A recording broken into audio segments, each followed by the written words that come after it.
বর্তমান সময়ে দুনিয়ার মানুষেরা রাসেল ভাইপার সাপকে বেশি ভয় পায়। আজ রাসেল ভাইপার সাপ নিয়ে সারা পৃথিবী তোলপাড় হুলস্থুলি হয়ে গিয়েছে, কিন্তু মানুষেরা এটা চিন্তা করল না রাসেল ভাইপার ধ্বংসন করলে কতটুকু তার সমস্যা হতে পারে। এই তো চলতে সপ্তাহে একটি ছেলে আমাকে ডেকে বলল, রাসেল ভাইপারের ক্ষমতা কি আপনি জানেন? আমি বললাম, রাসেল ভাইপার কি? আমি তো তাই জানি না। ছেলেটা আমাকে বলল, হুজুর রাসেল ভাইপার হলো একটি সাপ। এই সাপটা যখন কোনো মানুষকে ধ্বংসন করে, ধ্বংসন করার সঙ্গে সঙ্গে ওই মানুষটা সেখানে ঢলকে পড়ে যায় আর উঠতে পারে না। আমি বললাম, এমন একটা সাপ দুনিয়ার মানুষেরা শুধু ধ্বংসন করলে ঢলকে পড়ে যায়, সেখান থেকে উঠতে পারবে না। এই জন্য দুনিয়ার মানুষেরা অনেক পেরেশানির মধ্যে আছে বর্তমান সময়ে। কিন্তু একটা বারও চিন্তা করল না এই দুনিয়ার জমিন তো একদিন শেষ হয়ে যাবে। টুডে টুমরো, আজ না হয় কাল মাস্ট বেড়াই, কিন্তু আখেরাত তো কখনো শেষ হবে না, আখেরাত তো শেষ হবে না। এমন একটা কঠিন দিন আখেরাতে আসবে, ওই দিনটার নাম হলো মাহাশারাত, কিয়ামত দিবস। এমন একটি দিবস যেই দিবসে মাথার অর্ধ হাত উপরে থাকবে, 12টি সূর্য একত্রে তাপ দিতে থাকবে। দুনিয়ার মানুষেরা তো জানে না, এখন তো লক্ষ লক্ষ মাইল দূর থেকে একটি সূর্য মাত্র তাপ দিচ্ছে, আর সেই একটি সূর্যের তাপের কারণে এই জমিনটা চৈত্র বৈশাখ মাসে কিন্তু পুড়ে তামা হয়ে যায়। এমন একটা অবস্থা হয়ে যায় ফুটন্ত বালুর মধ্য দিয়ে দুনিয়ার মানুষরা কিন্তু স্যান্ডেল ছাড়া খালি পায়ে হাঁটতে পারে না। তাহলে লক্ষ্য করুন ভাইয়ের আমার, ওই কঠিন দিবসে সূর্য অর্ধ হাত উপরে থাকার কারণে মাথার মগজগুলো গলে গলে টকবক টকবক করে জমিনে পড়তে থাকবে। ভাই ভাইকে চিনবে না, মা তার সন্তানকে চিনবে না, বাবা সন্তানকে চিনবে না। এমনি ভাবে পেরেশান হয়ে যাবে, একে অপরকে পরিচয় গোপন রাখবে, শুধু মুখে মুখে বলবো ইয়া নাফসি ইয়া নাফসি ইয়া নাফসি। প্রত্যেকটা মানুষের শরীরের ঘামের মধ্য দিয়ে কারো হবে গিরা পানি, কারো হবে কোমর পানি, কারো হবে পেট পানি, কারো হবে গলা পানি। কোন ব্যক্তি তার নিজের ঘামের কারণে সাঁতরাতে থাকবে, এমন কঠিন অবস্থা হয়ে যাবে।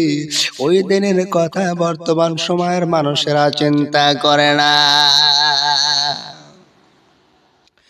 আর যদি মানুষেরা যদি ওই দিনের কথা যদি চিন্তা করতো, তাহলে কিন্তু জমিন আল ঠেলা ঠেলে করতো না, অন্যের মাথায় বাড়ি দিত না, চিন্তাই করতো না, রাহাজারি করতো না।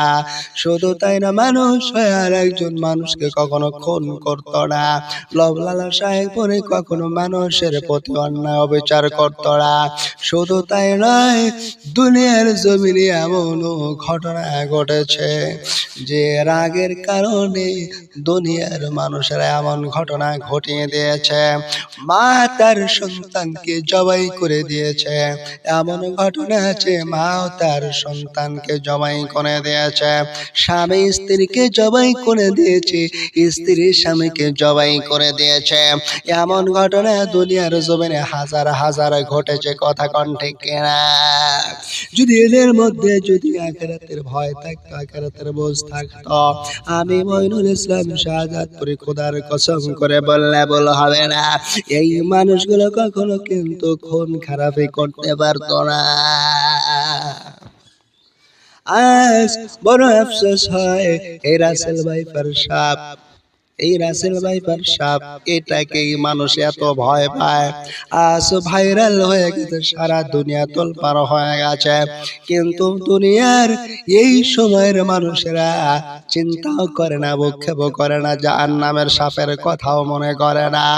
জাহান্নামের একটি সাপ দুনিয়ার জমিনে দংশন করা তো দূরের কথা, জাহান্নামে একটি সাপ যদি দুনিয়ার জমিনে একটি বার নিঃশ্বাস ফেলতো, ওই একটিবার নিঃশ্বাস ফালানোর কারণে দুনিয়ার জমিনে একটা গাছ গাছরা থাকতো তো দূরের কথা, একটা গাছ গাছরা দুনিয়ার জমিনে জন্মগ্রহণ করতো না।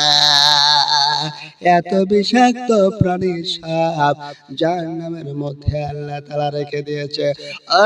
দুনিয়ার নারী পুরুষেরা, ওই জাহান্নামের সাপের কথা তোমরা একটিবারও চিন্তা করো না। এখানে যদি একটি সাপ রাসেল ভাইপার তোমাকে ধাওয়া করে, বাঁচার জন্য তুমি পালানোর চেষ্টা করতে পারবা, অথবা রাসেল ভাইপার সাপকে মারার জন্য তুমি লাঠি ব্যবহার করতে পারবা, অন্য অস্ত্র ব্যবহার করতে পারবা। কিন্তু আখিরাতের জমিনে যেই সাপগুলো তোমাকে জাহান্নামে ধ্বংসন করবে, ওই সাপগুলোকে তুমি দমন করতে পারবে না, ওই সাপের হাত থেকে পালাতে পারবে না। ওই সাপকে মারার জন্য তুমি লাঠি পাইবা না খুঁজে, ওই সাপটাকে মারার জন্য অন্য কোনো অস্ত্র তুমি পাইবা না খুঁজে।